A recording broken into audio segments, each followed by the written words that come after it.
বছরের একটা আইনি লড়াই আগামীকাল শেষ হতে যাচ্ছে। ২৭তম বিসিএসের আইনি লড়াইটা শুরু হয়েছিল ২০০৭ সালে, আর এখন ২০২৫ সাল, তাহলে প্রায় ১৮ বছর।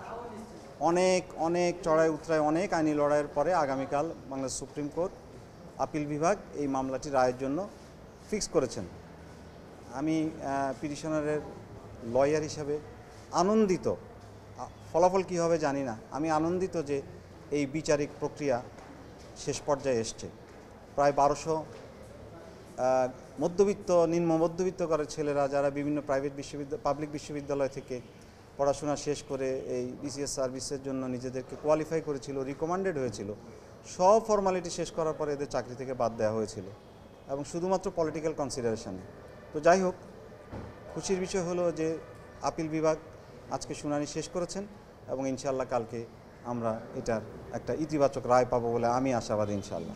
যখন একটা রিক্রুটমেন্ট প্রসেস কনক্লুড হয়ে যায়, public service commission recruiting agency হিসাবে সিলেক্ট করে রিকমেন্ড করে যখন পাঠিয়ে দিয়েছে গভর্নমেন্টের কাছে, তখন এদেরকে আইন বহির্ভূতভাবে দ্বিতীয়বার ভাইবা নেওয়ার কোনো প্রভিশন ছিল না, কিন্তু এদেরকে দ্বিতীয়বার ভাইবা নিয়ে এই সম্পূর্ণ বেআইনিভাবে এদেরকে বাদ দেওয়া হয়েছে, এক্সক্লুড করা হয়েছে।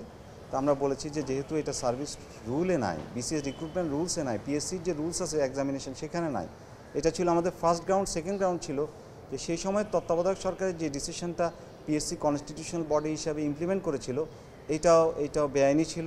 কারণ পিএসসি নিজে ইন্ডিপেন্ডেন্ট রিক্রুটিংয়ের ক্ষেত্রে, গভর্নমেন্ট শুধু তাকে রিকুইজিশন দেবে, কিন্তু গভর্নমেন্টের ডিকটেশন অনুযায়ী সে আগের ভাইভাবসি চেঞ্জ করে দ্বিতীয় ভাইভাবসি নিতে পারে না। এটাই ছিল আমাদের দুইটা যুক্তি। এরা সবাই দ্বিতীয় ভাইভাতে বাদ পড়েছে, এদেরকে বাদ দেওয়া হয়েছিল দ্বিতীয় ভাইভাতে। ঢালাইয়ের দৃঢ়তা, নির্মাণে নিশ্চয়তা, প্রিমিয়ার সিমেন্ট, ঢালাইয়ের রাজা।